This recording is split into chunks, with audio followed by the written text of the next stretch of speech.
Bienvenidas. Esto es Feminismos en Plural.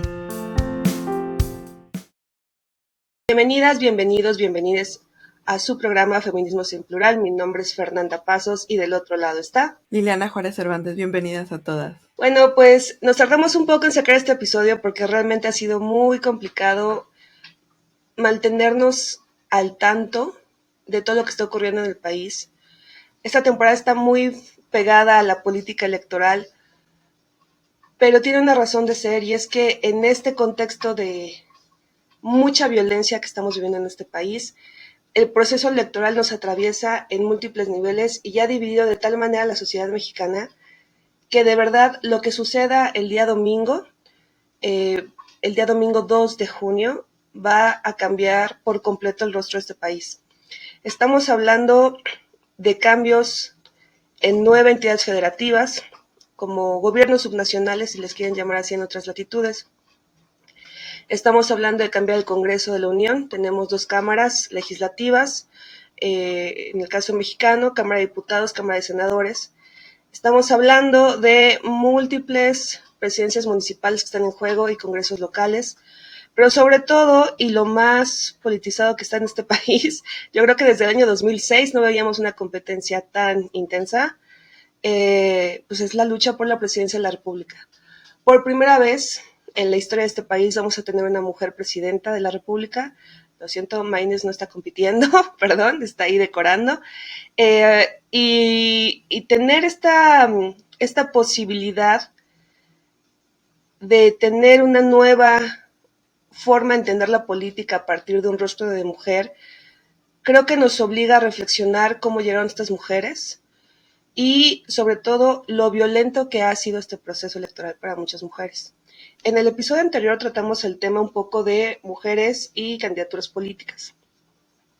Todas estas violencias a las que se tienen que enfrentar de manera muy, pues, suavecita, ¿no? Y aunque se me cortó un poco la voz al final del podcast, realmente son múltiples violencias que al día de hoy nos ha dejado sin candidatas en varios municipios, en varios distritos electorales, familias completamente rotas porque no solamente agreden a las candidatas, sino a sus familiares, a sus hijos, y es una persecución política fuerte. Y ojo, estoy hablando en contra de candidatas de todos los colores, de todos los niveles y a través de todos los medios posibles. ¿Esto qué quiere decir? Medios de comunicación tradicionales, redes sociales, investigaciones judiciales, procesos abiertos de investigaciones judiciales que a veces ni siquiera terminan en una acusación formal, solamente son investigaciones, pero de alguna manera estigmatizan al aspirante en cuestión. Y ustedes dirán, bueno, esto pues también le pasa a muchos hombres, sí, pero ante la posibilidad de que haya un cambio tan fuerte en quién manda en este país, quién se va a apoderar del poder ejecutivo, creo que tenemos que ir de lo menos a lo más en el violentómetro. Lo menos, hablar de micromachismos, hablar de discursos que a veces son muy hirientes y que realmente pueden estigmatizar a una persona, y lo más fuerte que son los homicidios y los feminicidios por razones políticas. En este momento estamos grabando el día martes 28 de mayo, es decir, un día antes de que se den los cierres de campaña de la mayoría de las campañas en este país. Lo digo así porque en México tenemos una ley electoral que nos prohíbe hablar de estos temas o hacer proselitismo, aunque en este espacio hemos buscado mantenernos como neutrales o relativamente neutrales, ¿no? Frente al proceso y frente a las candidaturas. Tenemos una ley electoral que restringe mucho. Hay un periodo de veda donde no se puede hablar de estas cosas. Entonces nos animamos a lanzarlo hoy. Por favor, viralícenlo mientras puedan, inclusive después, porque creo que es importante dejar un legado histórico de qué fue lo que se vivió en este proceso electoral, visto desde la ciudadanía, ojos de feministas informadas, que nos encanta el chisme politológico y que nos encanta, pues sí, el chisme electoral también hay que decirlo, ¿no? Entonces, empecemos de lo más tranquilo. Violencia política de género son un conjunto de delitos que están normados por nuestros códigos electorales, por nuestras leyes generales en materia electoral, perdón, y que generan sanciones económicas, generan sanciones punitivas, puedes terminar inclusive en prisión por agredir a una mujer. Sin embargo, todo comienza poco a poco. ¿Tú qué ves en estas violencias simbólicas que están viviéndose en este momento en redes sociales, amiga? Creo que en México hay una especie de tradición bastante interesante de agredir a los políticos, ¿no? O sea, esa parte creo que pasa en todos lados, pero en particular en México ha habido un cambio muy agresivo hacia el cómo se interpretan estas, vamos a llamarle campañas electorales. Obviamente sabemos que hay despachos o áreas en cada uno de los partidos políticos dedicados no solo a los famosos bots, es decir, a generar tráfico o generar contestaciones a ciertos tweets, sino generar los famosísimos memes, ¿no? Y evidentemente, pues siempre les pegan en ciertos temas como de corrupción, como em, pues yo que sé, que si es ratero, que si eh, básicamente son. Pero en el caso particular de estas campañas electorales, a mí me ha tocado ver bastantes cosas interesantes. La primera que yo diría es, que creo que medio hablábamos el capítulo pasado, es el tema de las corporalidades, tanto de Xóchitl como de Claudia, y de las candidatas en general, ¿no? Muy enfocados en caricaturizarlas, pero desde la perspectiva de muy flaca, muy arrugada, o pues muy gorda, muy hinchada, o muy, no sé. Y la diferencia, por ejemplo, es que en la caricatura, por ejemplo, de Andrés Manuel, que lo pintan viejito, es el viejito, es la cabecita de algodón, y es algo que genera ternura y empatía hacia él. Pero el momento que lo ves en Claudia Sheinbaum, por ejemplo, que sería como el mismo partido y la misma gente, lo que hacen es que la estiran la photoshopean en las fotos, y es muy simple cuando ves cómo es un meme de una, digamos, aliado, que la rejuvenecen, cuando ves pues el post o el meme de la oposición, cómo la avejentan. Entonces, ahí está súper interesante porque en el joven o el vieja, ¿por qué está el insulto? ¿No? Y ahí es donde está como también súper interesante y triste, pero bueno, vamos a dejar la tristeza un poquito de lado en este momento porque si no creo que esta temporada electoral es solamente para llorar y esconderse. Pero sí es sumamente interesante en estas ideas de por qué, en particular de Claudia, para mí es súper interesante, este tema de la vejez ataca o premia. Y es una vejez falsa en ambos casos, o exageradamente vieja o exageradamente joven, pero en ninguno de los casos la respetan desde su propiedad, ¿no? Y en el caso de Xóchitl, yo veo algo parecido desde la gordura. Y también, o sea, desde la parte de los cachetes que le inflan o los cachetes que le quitan. E igual vemos cómo la oposición la pone más gorda y vemos cómo los aliados la ponen un poco más delgada. Entonces también ahí, ¿por qué la gordura es un tema de castigo, de premio, de impulso, de no impulso?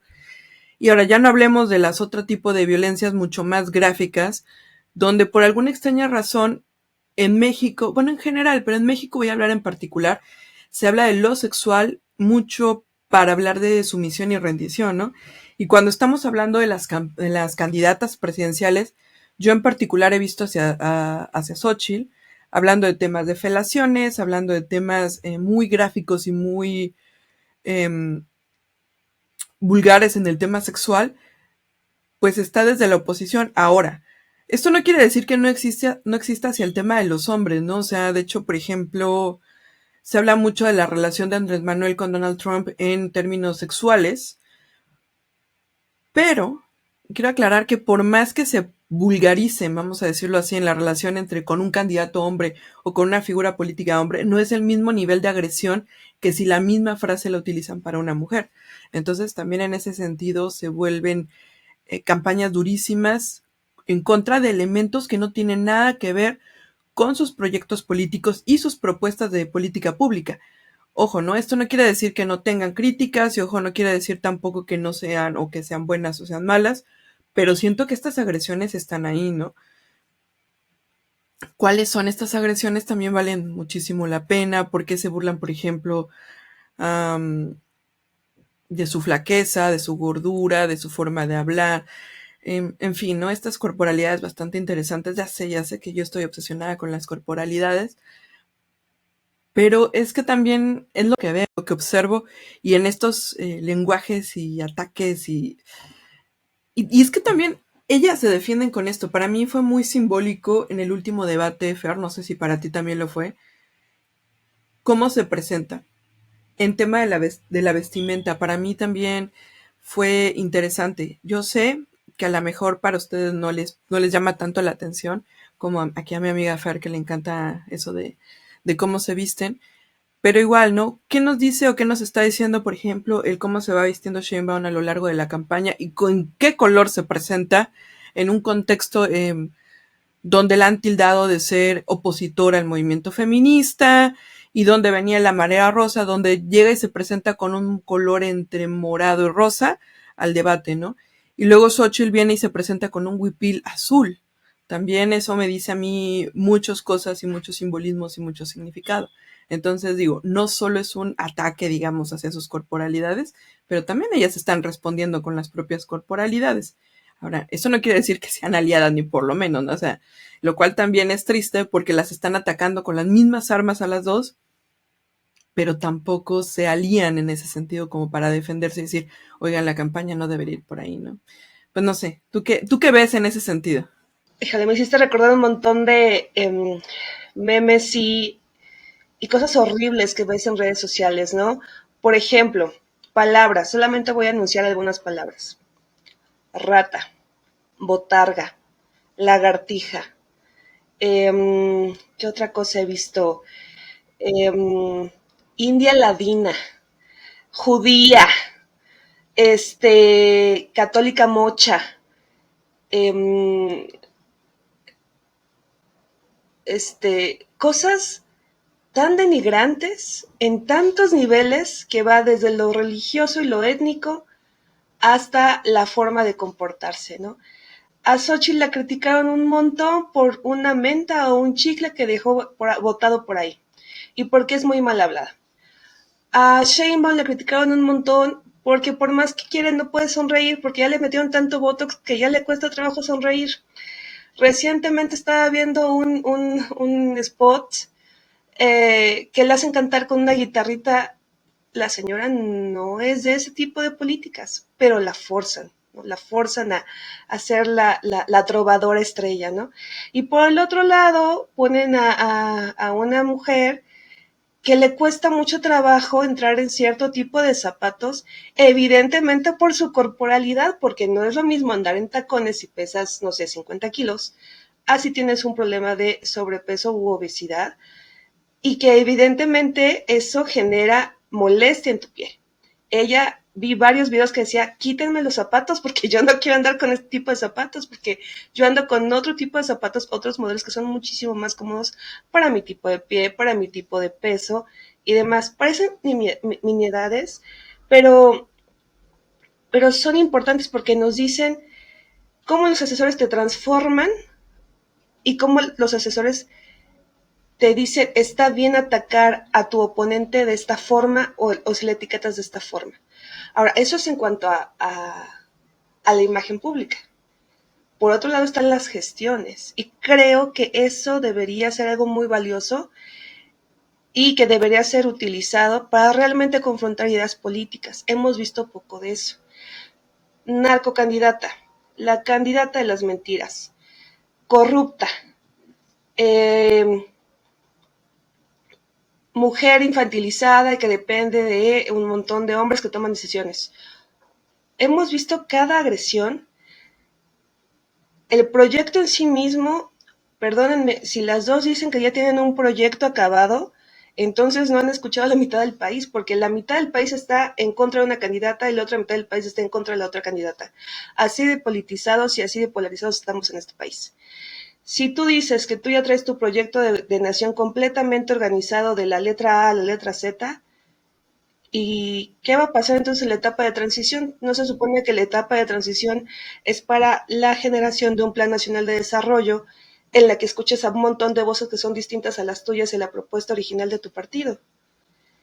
¿Qué va a pasar con todas estas ocurrencias? Porque mucho se le ha criticado también a Xochitl de la cantidad de ocurrencias que ha tenido a lo largo de su campaña, que van desde la construcción de una megacárcel hasta bajar la pensión de adultos mayores a los 60 años, sí, ¿y con qué ojos, no?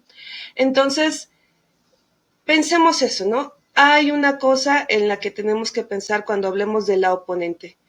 La oponente es una persona, la oponente es una mujer, la oponente tiene una trayectoria propia, la oponente es una mujer capaz y pensante, y la oponente representa una forma de entender el país muy distinta a la adversaria.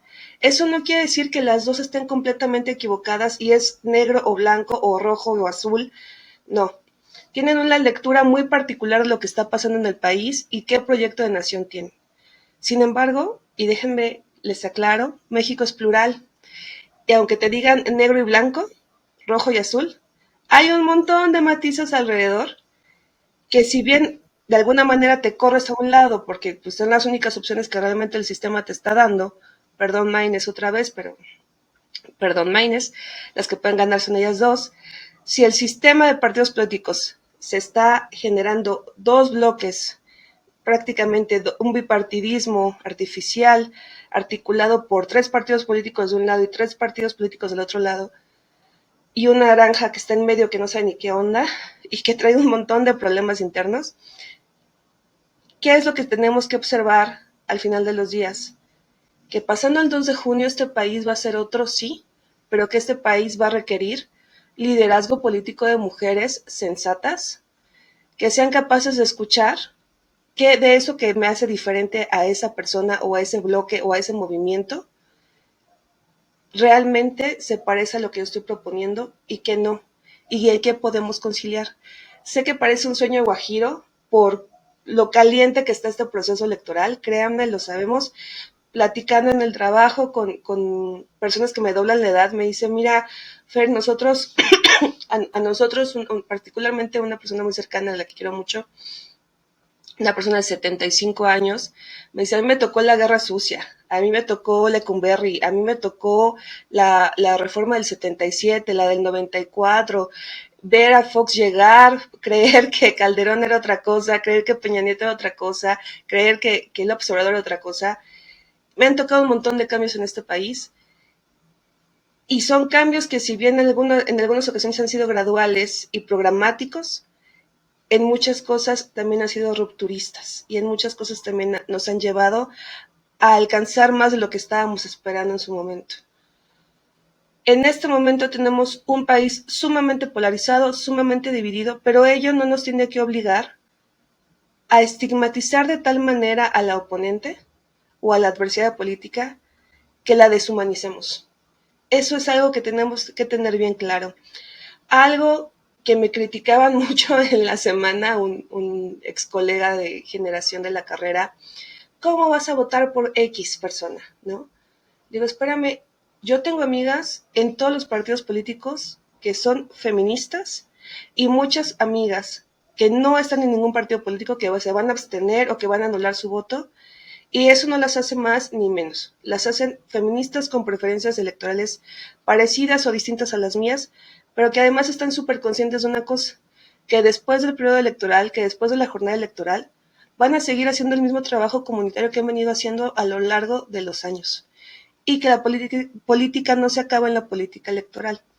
¿A qué voy? Estamos hablando en este momento de lo simbólico.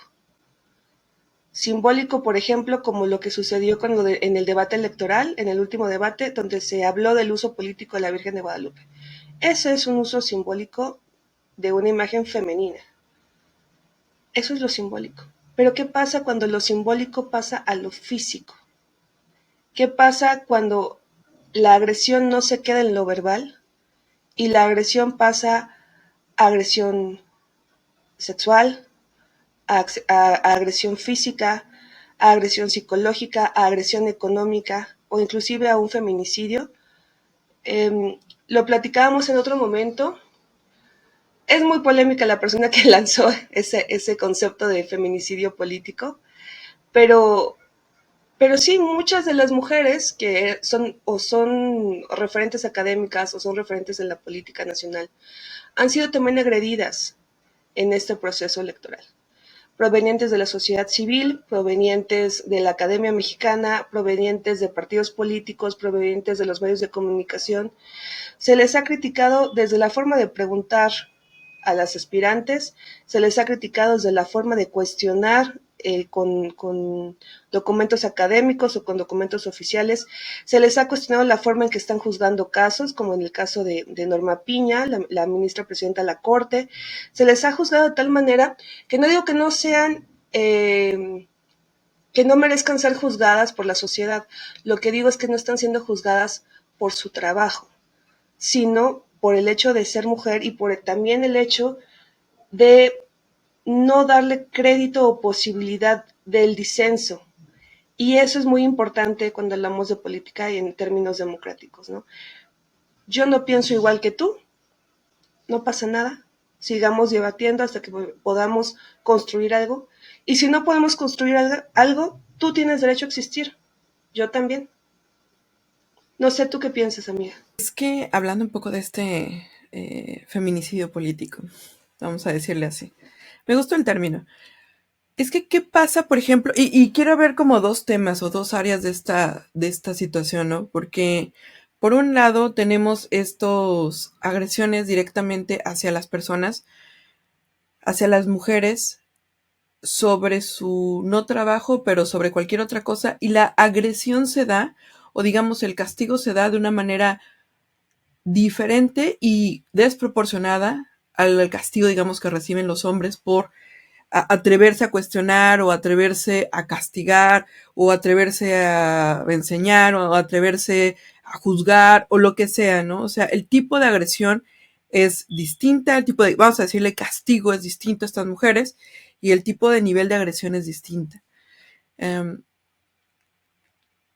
Y luego, de hecho, hay un, por ejemplo, estaba viendo hace rato, creo que en Latinos, ya ni me acuerdo dónde salió, que decían, por ejemplo, que las mujeres son más susceptibles de que les maten a la pareja si están a la pareja o a alguien de la familia si están en campaña, ¿no? Ahorita hablando de las violencias, ¿no?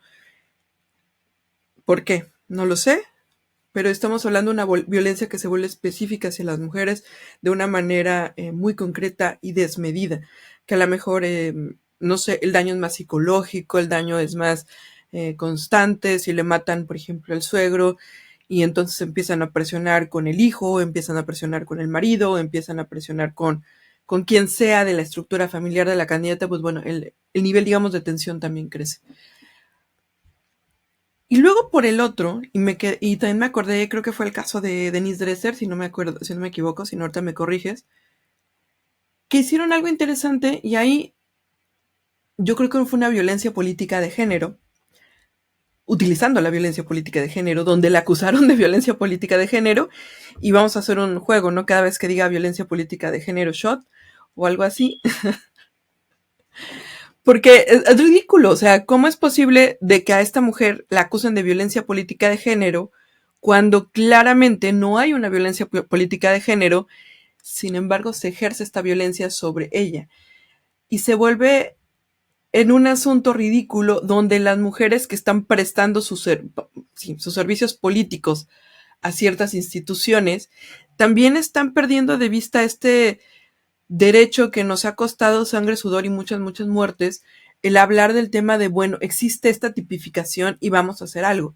Y además cabe aclarar que se cacarea mucho sobre todo este tipo de mujeres, y es interesante, y se rompen las vestiduras de que sí, que me están haciendo violencia política de género, y van las denuncias, y cuando empezábamos a revisar, Fer, no hay nadie en la cárcel por estos temas. O sea, es penal, es castigado con prisión, y yo no conozco a nadie que esté en la cárcel. Y entonces se vuelve una serie de agresiones simbólicas donde lo que tratan, yo no entiendo si es ganar empatías de los movimientos feministas, que por cierto ya a estas alturas de la vida el movimiento feminista en general está sumamente informado, sumamente crítico, sumamente consciente, o se intentan generar empatías de personas o de mujeres fuera del movimiento feminista que, vamos a ser honestos, les importa poco. Entonces, yo no termino de entender este juego macabro de utilizar la violencia política de género para ejercer violencia política de género. Entonces también tenemos todas esas cosas de cómo le pegas, a dónde le pegas, cuáles son estos niveles de agresión, cuáles son estos castigos hacia denunciar al poder, hacia castigar a un político, hacia mostrar los errores, los escándalos, las corrupciones, los desvíos, los desfalcos, las bla, bla, bla, y cómo estas agresiones se dan de manera tan distinta hacia las mujeres, ¿no? O sea, no sé, interesante verlo de esa manera. Que aquí sí cabe aclarar, y creo que es muy importante decirlo, no estoy diciendo que por ser mujer en automático seas una persona impoluta, incapaz de cometer corrupción, incapaz de cometer algún delito o cometer algún error por negligencia, por falta de experiencia, por lo que sea. Creo que este tipo de denuncias, si están bien documentadas, si están bien organizadas, si están bien planteadas, deben ejercerse, porque como ciudadanos tenemos el derecho, ciudadanos, ciudadanas, tenemos el derecho a conocer pues, de qué está hecho nuestro candidato o nuestra candidata.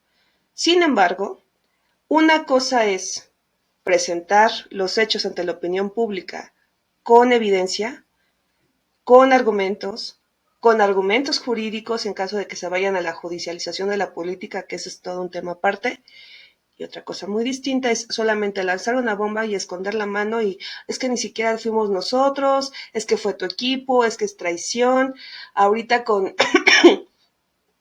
por ejemplo, la renuncia de Alejandra del Moral, que fue muy famoso hace unos días. Ella fue candidata a la gubernatura por el Estado de México. El Estado de México es el más poblado en el país y es una joya electoralmente hablando, ¿no? Estamos hablando de un padrón electoral grandísimo, representa casi el 10% del padrón a nivel nacional.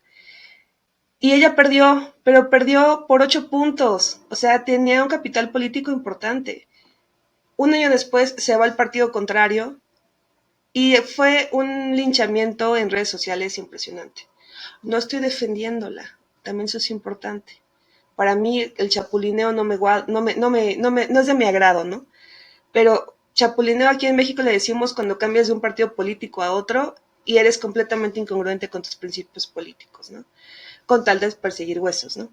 Eso no importa. Lo que importa aquí es cómo se ha ido estigmatizando la carrera de muchas mujeres en la política, que a las que les ha costado un montón llegar a las candidaturas, y dentro de las candidaturas una cosa es recibir ataques políticos, insisto, con argumentos, con evidencia, con discurso, con contraposición de ideas políticas, y otra muy diferente es que recibas una agresión, una violencia política de género por el simple hecho de que eres mujer, porque la forma en que estamos constituidas como mujeres dentro de la sociedad nos está marcando a qué debemos ponerle atención.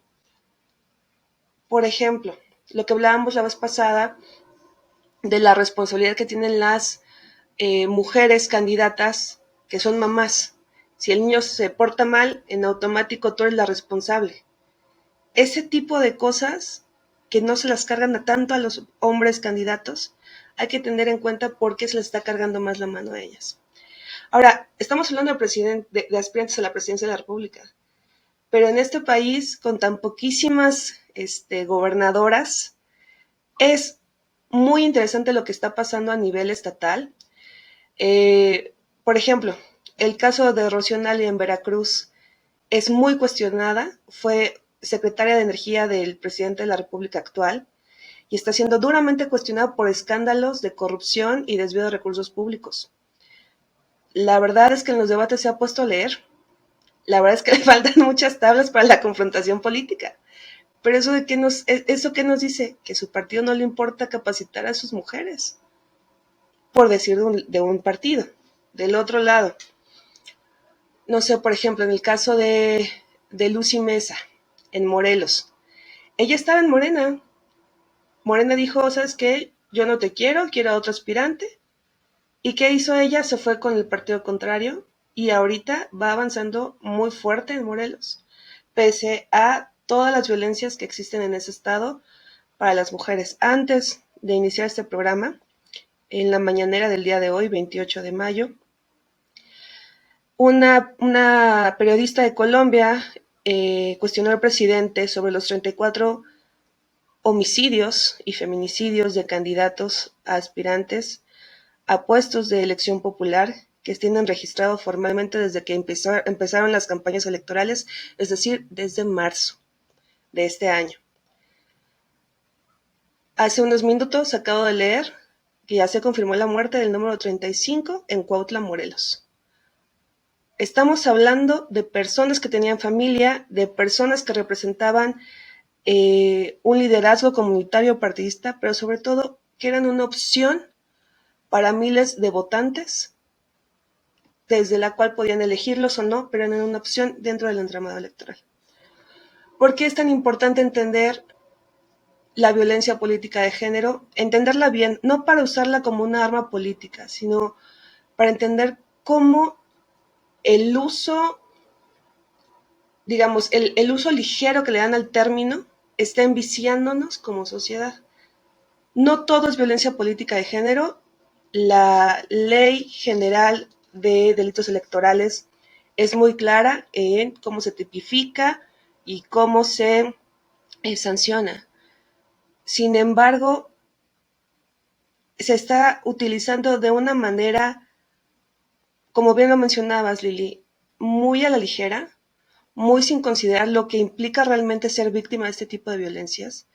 Y sobre todo se está dejando pasar muchos temas que sí son en efecto violencia política de género, porque las candidatas no tienen fuerza política, porque las candidatas no están arropadas por su partido, porque las candidatas están en una zona perdedora y entonces al partido no les interesa, o porque simplemente hay fuerzas afuera de los partidos políticos a los que les interesa que esa candidata se mantenga débil y no gane.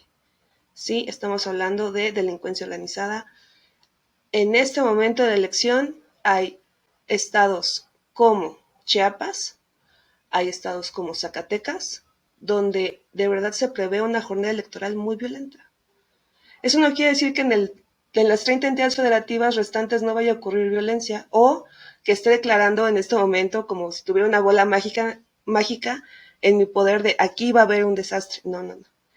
Estoy hablando de mapas de riesgos. Eso es de lo que casi no se habla en política, pero es real. Hay un mapa de riesgos a nivel nacional que nos puede ayudar a entender cuál es el riesgo real en cada entidad federativa y a lo que nos estamos enfrentando como sociedad.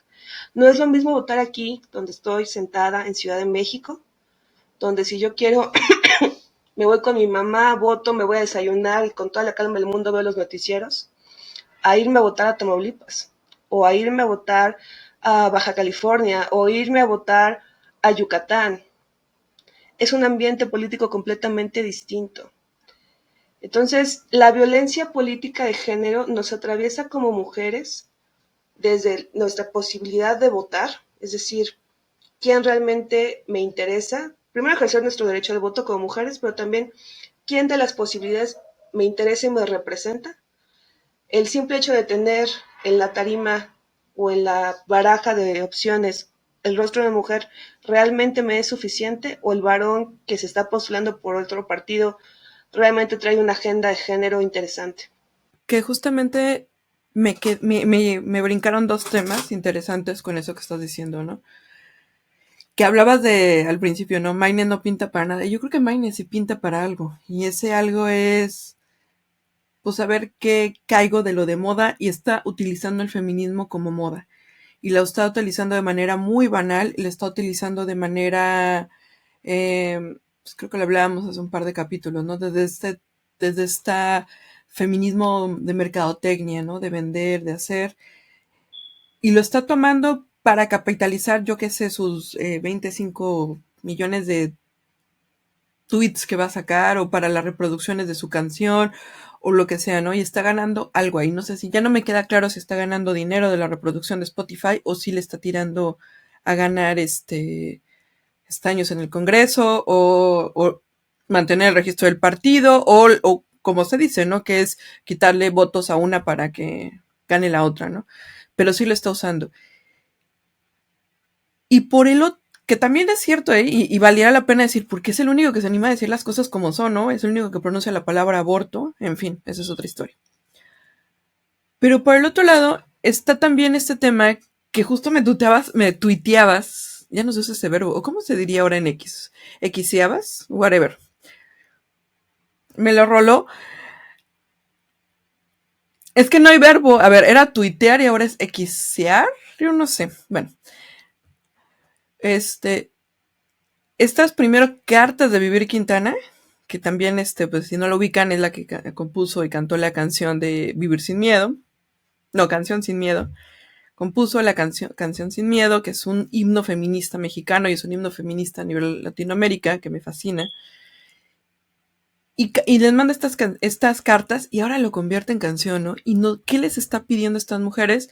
Desde un activismo bastante neutro en el sentido de yo no estoy apoyando a Xochitl, yo no estoy apoyando a Claudia, pero sumamente cargado políticamente. Y creo que también Vivir Quintana nos da dos cosas interesantísimas, ¿no? Por un lado, hay que exigirles a estas mujeres y qué significa que una mujer llegue a la presidencia. Y por el otro lado, que no estar con una ni con otra no significa ser neutral. Porque creo que en ningún momento nosotras, hablabas tú de que somos neutrales y yo empiezo a dudar eso, ¿no? No somos neutrales. Digo, obviamente cada una de nosotras tenemos nuestro corazoncito con alguna de las dos candidatas. No somos neutrales, o sea, somos claramente profeministas, tenemos claramente agendas muy importantes en el feminismo, que es con las que no solo miramos la elección, sino con la que criticamos las violencias y criticamos las gestiones y criticamos las propuestas, ¿no? Entonces, en ese sentido, creo que también Vivir Quintana nos toca la puerta en decir, no hay que ser neutrales, no somos neutrales, y qué queremos de una presidenta, ¿no? ¿Qué estamos buscando en ella? Me gustó mucho cómo la devolviste, era una prueba, era una prueba. No, vaya, al final de los días creo que es importante eso, ¿no? Dejar de creer en esa violencia misógina que atraviesa los cuerpos de las candidatas y que atraviesa los cuerpos de las ciudadanas, sobre todo de aquellas que todavía por lo menos queremos ejercer el derecho a votar, ¿no? Habrá quien quiera anular su voto, qué chido. Habrá quien diga qué hueva estas mujeres que están hablando tanto tiempo de política electoral. Respetable. Las que vayamos a salir a votar el día domingo, creo que es importante hacer una valoración en estos 3 días que vamos a tener de supuesto silencio, que ya veremos qué tanto silencio realmente se puede lograr con las redes sociales tan calientes como están. Reflexionemos si nuestro voto está siendo influenciado por esta estigmatización misógina de la oponente.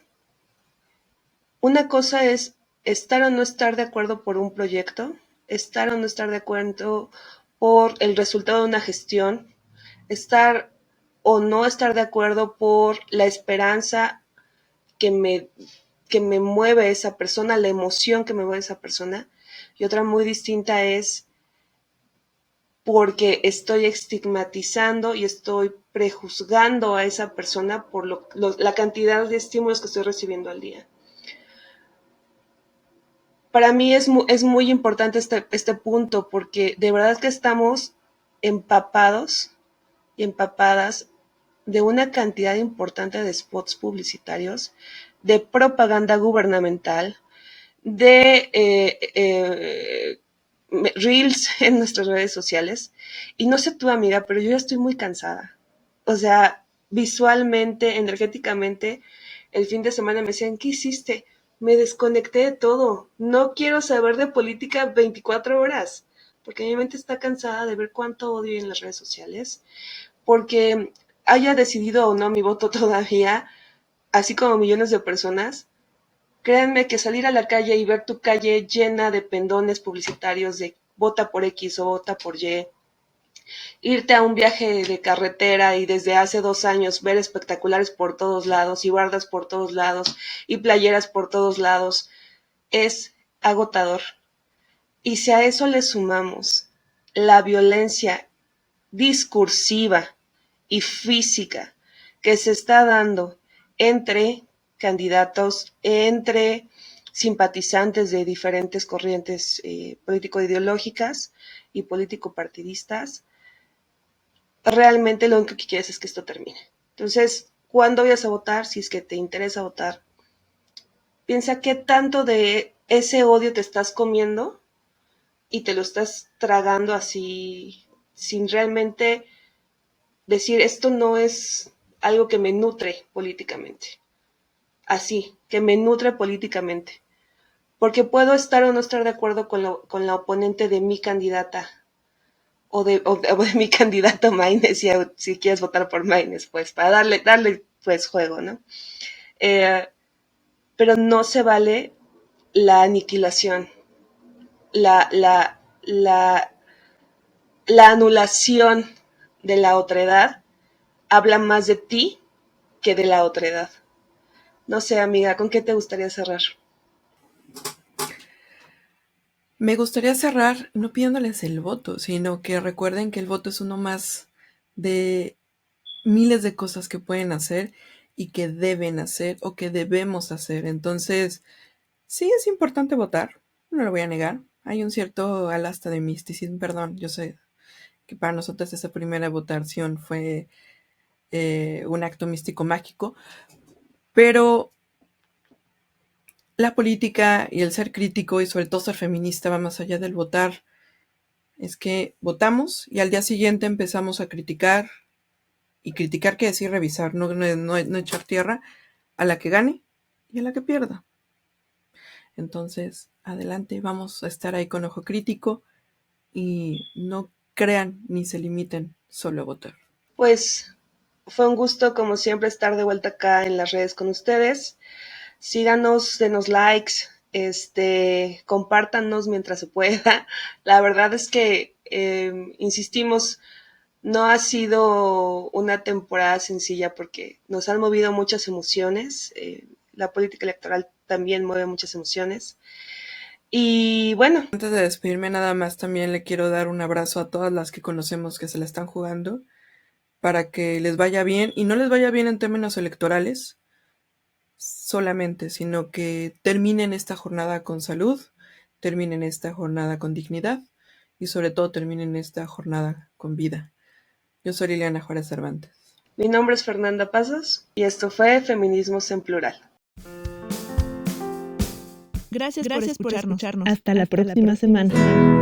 Síguenos en nuestras redes sociales, Facebook, Twitter, YouTube e Instagram.